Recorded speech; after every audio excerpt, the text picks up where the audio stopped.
Quand je suis arrivé à Montréal, j'ai pas tout compris, il y a certains mots et certaines expressions qui m'ont échappé. Alors je me suis dit que j'allais vous faire un petit lexique en vidéo pour tout comprendre ici à Montréal à votre arrivée. Et ce lexique, ce sont les Québécois qui vont m'aider à le faire, je les interroge, et je dois dire que cela commence plutôt mal. Je comprends pas, là, ta question. C'est pas des jokes, là. C'est pas des jokes. Non, mais qu'est-ce que vous voulez savoir? C'est certains mots qu'on dit que vous comprenez pas, c'est ça que vous voulez savoir? Exactement. Par exemple, un dépanneur, qu'est-ce que c'est? Je pense que vous dites le tabac. Nous, c'est le petit magasin du coin qui est toujours ouvert pour de la gomme, des cigarettes, tous les petits trucs qu'on a besoin à n'importe quelle heure de la journée. Il vient nous dépanner, c'est notre dépanneur. De quoi acheter quelques bières. Attention de ne pas trop en boire, sinon vous risquez d'être magané. T'étais-tu magané ce matin, toi? Ça va. Ça va.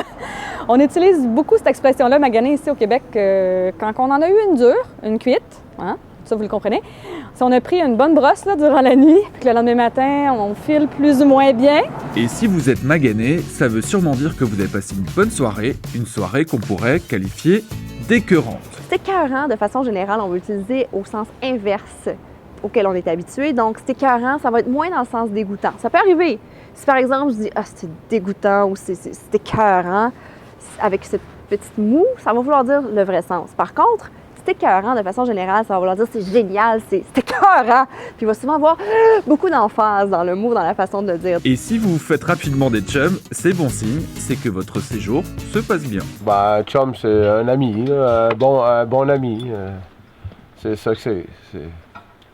Des chums, c'est des amis. Nous, on appelle ça des chums ici au Québec. En revanche, si au bout de quelques jours vous n'avez pas pantoute ami, il va falloir se poser des questions. Pas pantoute. Donc, pas pantoute, on pourrait résumer ça à pas du tout, vous voyez. Donc, on a essayé de faire une contraction ici, parce qu'au Québec, on parle très rapidement qu'ils nous disent certains Français. Et attention les Français à ne pas se méprendre, surtout quand il s'agit de mots, grossiers. Si on te dit tabernacle, c'est un gros mot. Hostie aussi. C'est style putain merde. Il y a certains mots à utiliser avec parcimonie, ou alors pas devant les parents de son chum ou de sa blonde, sa copine, comme quand le nom du Christ est quelque peu malmené. On va faire une phrase. Il est crissement joli. Ça veut dire il est très beau. Ou bien on peut dire il est crissement chiant. Ça veut dire qu'il est vraiment chiant, tu sais.